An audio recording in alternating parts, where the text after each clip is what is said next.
Hello! Tonight I'm going to show you something that I've been working on for a little while. It's been a bit of a secret, well, not such a big secret, that I have always liked the idea of starting a virtual airline, and you might be wondering what that is. So we're going to jump across to a web browser and we're going to have a look. So we've now got VirtualFlight.Online now has a virtual airline up and running. Now, I'm not going to approve any memberships just yet because we are still, you can see a lot of the content isn't accurate. It says, like, for example, 300 destinations here, which isn't true at all yet. But having said that, I've been doing an awful lot of work behind the scenes. So if we go and have a look in the Operations Center, we can see there are tours and events. So there's Flight School, there is a tour of the British Isles set up, and if we go and look at that, you can see there are lots and lots of legs you can do around the UK, and it gives you a nice map, and you can go and look at any one of these legs and potentially fly it. There's a schedule, and this is going to scare you to death when you see this. It takes a few moments to load because there is so much data in it. I've basically set up airports on every continent around the world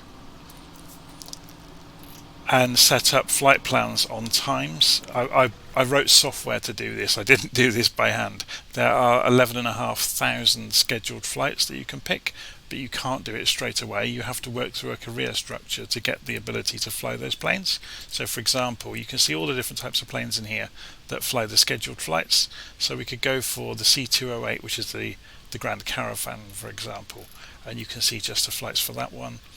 And you could see we just want a particular departure, so we'll say all the flights going out of London Stansted, for example, and then you can see them going off to, there's one to Orly there, for example. We can go and click on that and look at it. So you get to see, and you can obviously dispatch these flights and go fly them. If I try it, I won't be allowed. You must select an aircraft. Okay, so we'll go and select the 208, and if we try and dispatch it, you are not at the required rank to fly the aircraft. So there is a career progression that you have to complete to do this, and I'm filling all that in on the website at the moment, so I'm not going to show you too much of that. But you basically have to pay your dues of doing flight training. So if you go to events, we're going to do some of that today. So we're going to do flight school in the United Kingdom. You get a description of what flight school is. You're limited when you first start to the Cessna 152, the 172 and the Robin DR400. We can show an interest in this course and it puts our name against it. You can see I've already done a flight here. Yeah. So if we were to go and look in my logbook, we'd see that, but I'll show you that after I've done a flight. I just want to quickly show you that. So we're going to say we're interested in doing this flight. It's from Wickham Air Park to Wickham Air Park. So it's basically flying around using time up basically to prove that I know the aeroplane. So we'll say we'll view this flight, and you can see where it is in the world, and we can dispatch the flight. Yeah, so flight has been successfully booked. Please visit the dispatch center for a briefing. So you get all the wins on the day to show you. Whoops, if I was to connect to the right place, so you get to see all the wins wherever you are in the world, which is quite cool. Oh, you can see I used the wrong command there to zoom in, so you can see the wind moving on the map, which is quite cool, and isobars and things like that. You get a full briefing of the wind and details about the airport if there are any.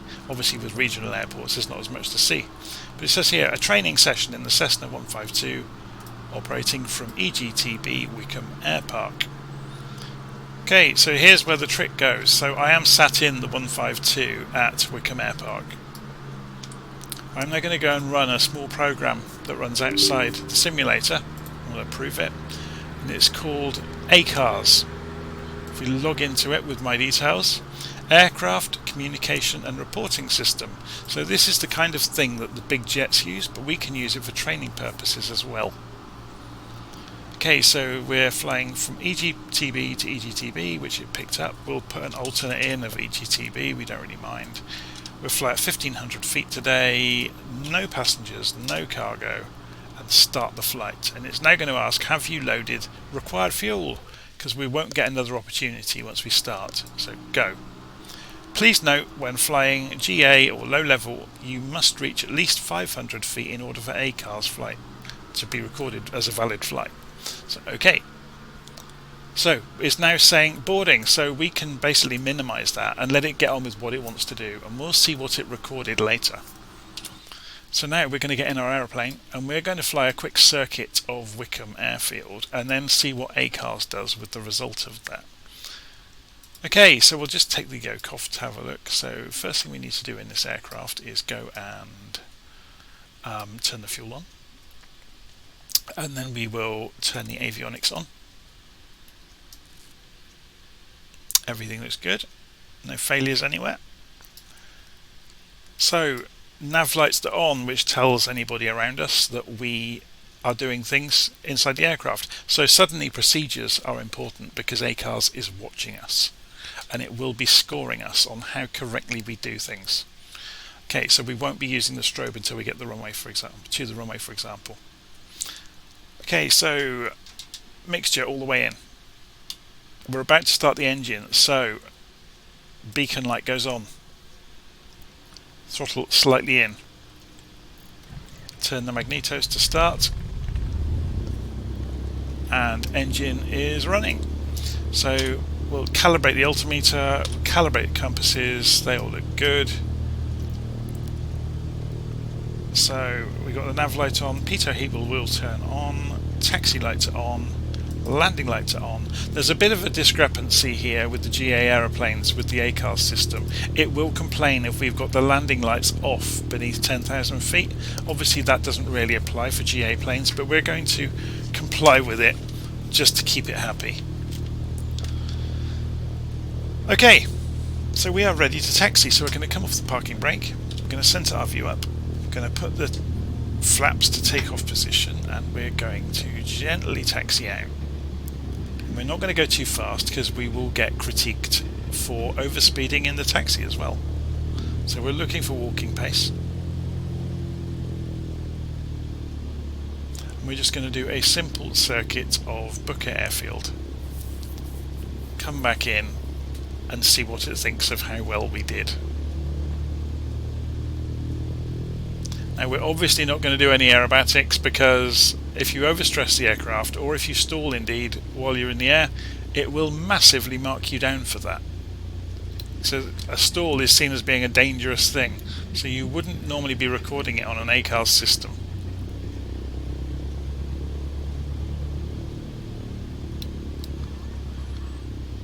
Okay, so we'll roll to a stop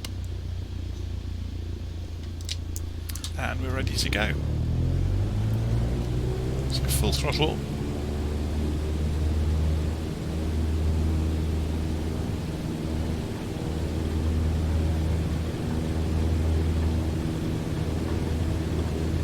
Straightening us up on the runway. It's a bit of a tailwind. And rotate, and we're up. Hold the straight line.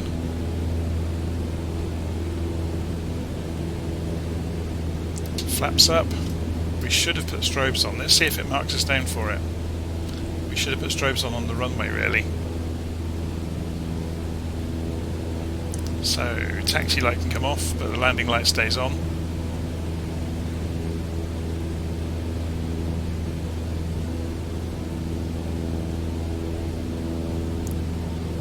Okay, so we're coming up towards 1,000 feet. I said on my flight plan I would go to 1,500 feet, so we'll obey that. Start turning as we climb. We're going to turn round towards 60 degrees, which is the reciprocal of the runway direction at Wickham.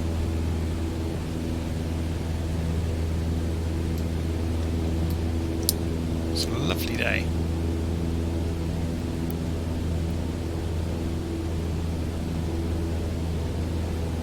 Obviously you can see the turn coordinator isn't lined up. It isn't so strict that it will notice anything like that. So you don't need to worry too much. So we'll cut the throttle back now.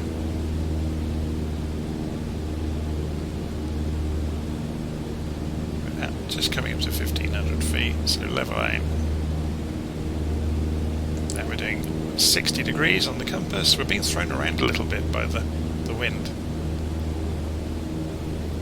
So I'm just hand flying it, I'm just trying to trim it out. So we're happy at 1500 feet there. We're descending gently, so we'll correct that. So I've actually find flying the aircraft like the 152 that has no electronic aids is a really good practice for just, you know, stick and rudder skills. It's really, really useful. So we're just going to fly out this way a little way, losing a bit of altitude there.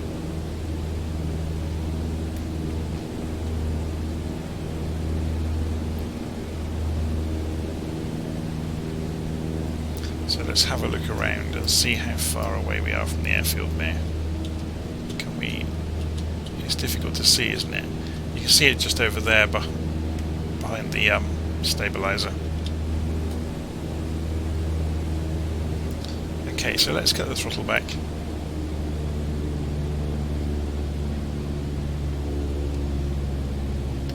And let's make our turn.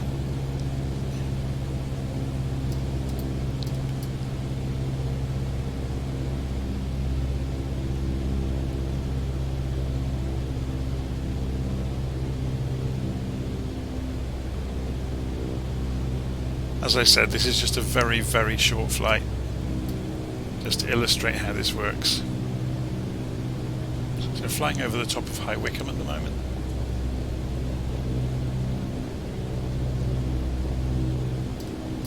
So if we skid out this way, we can see the airfield. There we go.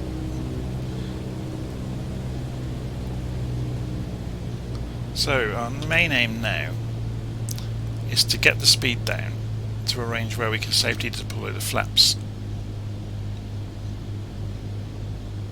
which will then obviously introduce a lot of drag.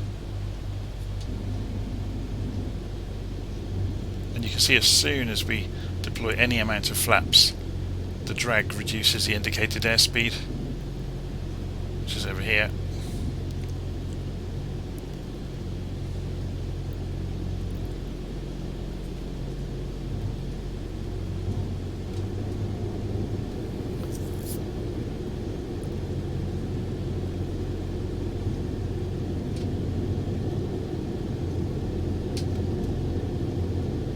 So just dropping the flaps further, which will allow us to fly more slowly, and also the drag from the flaps slows us down further.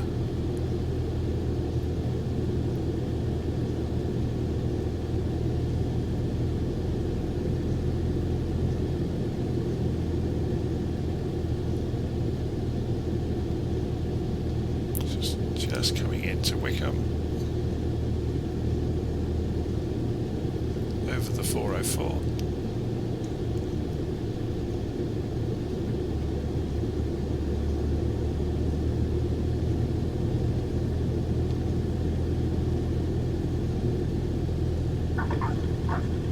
And we're down. So flaps up, wheel brakes, and we need to get slow enough that by the time we come off the runway we're not going to cause any problems with taxi overspeeds.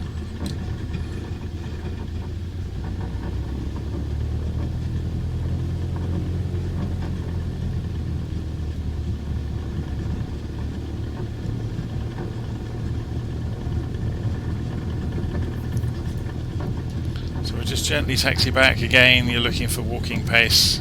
I'm going a little bit faster than walking pace, so we'll see if I get marked down on that. So yeah, this is the whole point of the airline, means that we can file our ACARS report once we have shut down, and we will be scored on how correctly we operated the aircraft. Which sounds very onerous, but actually it's a huge kind of carrot to improve your piloting skills, to do things, you know, more correctly, because you're not going to get away with it. It's going to be there on the logbook if you mess up.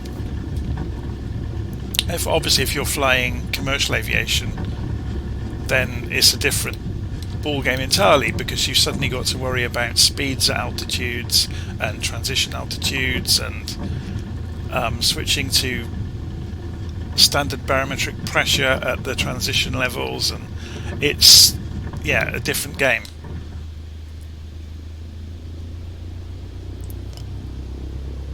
So there's much more that can go wrong in a big jet, obviously, than there is in a general aviation aircraft.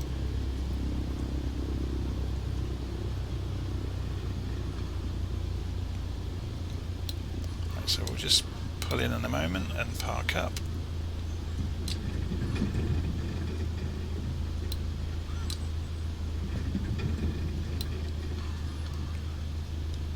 Okay, so wheel brakes on, and we immediately pull the mixture, which will cut the engine. We'll just wait for that to happen. And there we go, engine is stopped. So now we can turn off the landing lights, turn off the beacon lights, turn off the strobe lights. Strobe lights should have come off on the runway actually. It'll be interesting to see if we're marked down on that. Nav lights can go off now. Pitot heat can come off. Magnetos can be turned off. The batteries can be switched off.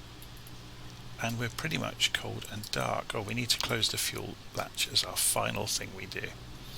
Okay, so what do we do next? Having completed our flight, we say end flight on the ACARS client. It says your PIREP, that's your report basically, has been successfully received, and you can now close the ACARS. So okay, so we close the ACARS client. So if we go and jump across to the simulator now, there will be a short delay while it files it. But while we're waiting for that, let's go and have a nose around and see what we can get about other flights that we've done or information. So you can see there's dispatch, so that was the flight we were just doing. So EGTB C152 OFB. So this is a summary of the flight we just did. So it gave us all the information about the winds as we saw earlier. We could file a PIREP manually, so if you didn't run ACARS, or if there was a problem with it, so network issue or whatever, you can file manually at the end of your flight. It's not a problem. It just has to go through approval. There's a logbook where you can see the flights you've done in the past, so you can see it hasn't quite filed the latest one.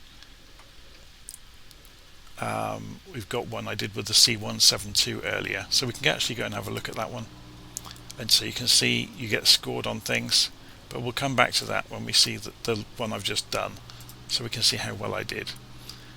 You get a wallet, so there is like a crazy kind of currency within the airline. I haven't set that up properly yet, but you can see I'm earning money from the flights I'm doing. You get awards, so I haven't actually won any awards yet. It's rather sad, but the flights you do could win you awards, and the hours you have accrued flying could win awards.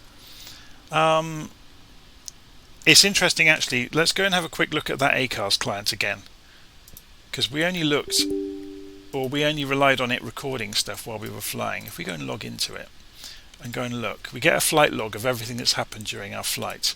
We get a radar of other aircraft that are online at the same time as us, using this same system as us. If you go and click on one of them, you can see where they're going, what their track has been so far, and who they are, which I think is really, really interesting. Yeah, so you can go and look and see what other people are doing. There's text chat between all the people that are in the air at the moment using this system. You can get weather requests, so a METAR report. So if I put in Stansted, for example, I get the weather. So you can see 320 degrees, 2 knots. And there's the logbook, obviously, of the flights we've done in the past, and any news on the simulation side. Okay, so let's close ACARS again, and let's go and see if they've got the logbook in here yet. Has it filed yet? It sometimes takes a minute or two before it appears. There's obviously a timed job that fetches all the new reports. So yeah, this is what I've been busy tinkering with over the last few days, which is why I've not filed any videos on the internet. So you can see I've started to fill in bits of text. You can see I'm the only person online using our system at the moment. The other ones were other people using the same ACARS system.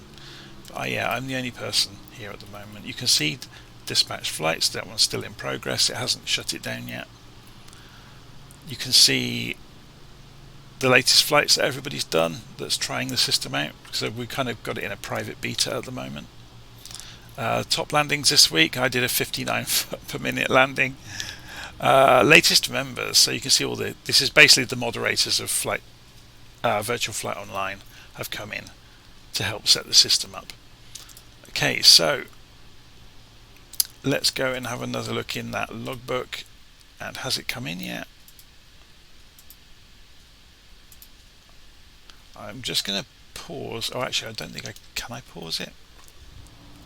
No, I can't pause at the moment. It's a bit of a pregnant wait while we wait to see what happens with this. Hopefully it won't take too much longer. As I said, there's obviously a timer job that runs in the background that collates the reports. So somebody or some system somewhere is looking at how well I did and deciding how much to tell me off or not. But yeah, I think this is going to be fascinating going forwards. The schedules were a piece of work to set up. I basically wrote software that works through all of the locations around the world and all the permutations of the start times and the end times of the flights, and figures out local times at the departure and destination location to make sure the flights don't happen at crazy times during the day.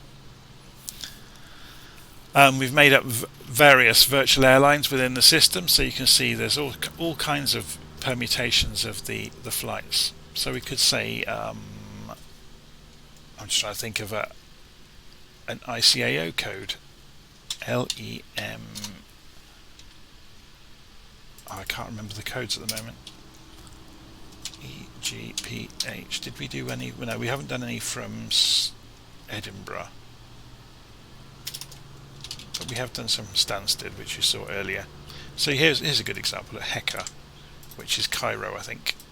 So what flights with the C208? There's no 208 flights out of Cairo. There's lots of A320 flights. What about the CRJ? Yep, there's a whole range. Quite a lot of. There's one page of CRJ flights. So we could go and have a look at one of those, for example, and see it's going from Cairo to Orly in France. Okay, should we have another look? And my logbook has come in, 152. So let's go and see what score I got. 100%. I did really well. So you can see all sorts of information. So departure ICAO code, you can get airport information about where you took off from. Arrival ICAO, obviously it's going to be the same. You get the aircraft there. You can see things that have been checked during the flight that I did okay with. I didn't overspeed on the taxi after all. The beacon off, engine on. Check was okay, so I never had the engine running with the beacon off. Landing lights again, that's a bit of a strange one, because in a GA aeroplane you typically wouldn't fly around with the landing lights on. Takeoff landing analysis, so you can see my rate of landing. What did I come in at? Did it say up here somewhere? 82 feet per minute. That's not bad. So you get to see the whole log of everything that happened to the aeroplane during the flight. And if we zoom out here, we get to see, yeah, it's not going to make much sense, but we see the taxi out, and it's not super accurate, but you get to see a track of your flight. Okay, so yeah, that's VirtualFlight.Online. va.virtualflight.online is the URL, and we will be opening it up to everybody soon. You can, if you really want to, go and request an account, but I'm not going to approve them just yet, because we need to make sure that all of the guidance is in place in the website before we do that. Yeah, it'd be the last thing we want to do is people to walk in and not know what they're doing or how it works. It's worth saying we've already set up all of the aircraft as well, so all of the typical aircraft in flight sim are in here, so you allied to the flights you can choose with them. So for example, I've just flown the 172, or so the 152, here it is. So if you go and click on it, you get a full rundown on the aircraft telling you all about it. So obviously we're still filling all of this information in, and it's going to take a while. But hopefully, once it's all polished and nice, we'll start letting people in, and you can all start on your flight tuition journey and then start flying routes around the world and recording your progress and advancing up the career ladder.